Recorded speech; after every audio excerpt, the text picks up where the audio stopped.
അഹ്ലുസുന്നത്തി വൽ ജമാഅത്തിൻ്റെ ആളുകളോട് പറയാനുള്ളത്,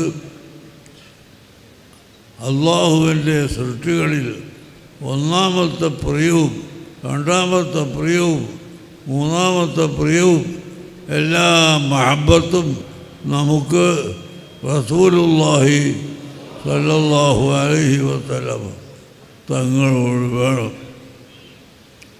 അതാ ബഹുമാനപ്പെട്ട ഹസ്സാൻ ബിൻ സാബിത്ത് റളിയല്ലാഹു അൻഹു ഫഇന്ന അബീ വവാലിദതി വഇർളി ലിഇർളി മുഹമ്മദിൻ മിൻകും ഫിദാഉ.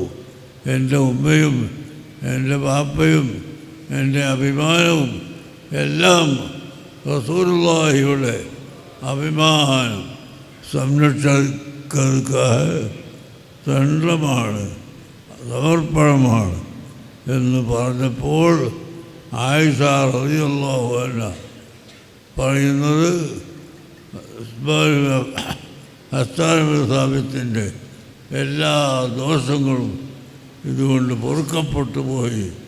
റസൂലുള്ളാഹി സ്വല്ലല്ലാഹു അലൈഹി വസല്ലമ തങ്ങളെ മദ്ഹ് പറയുകയും എല്ലാം അവിടത്തേക്ക് സമർപ്പിക്കുകയും ചെയ്തതിനാൽ ഹസ്സാൻ ബിൻ സാബിത്തിൻ്റെ കുറ്റങ്ങൾ പൊറുക്കപ്പെട്ടു പോയി. അതുകൊണ്ട് മുഅ്മിനീങ്ങളെ, ചെറുപ്പക്കാരെ, യുവാക്കളെ, നിങ്ങളോട് എനിക്ക് ചൊല്ല വേണ്ടത്,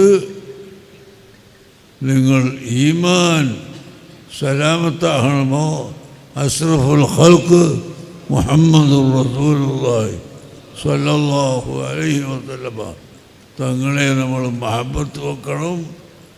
ആ നബിതങ്ങളോടുള്ള മഹബത്ത് നമ്മുടെ കൽബിന് ഉള്ളിൽ ഉറച്ചു വരണം.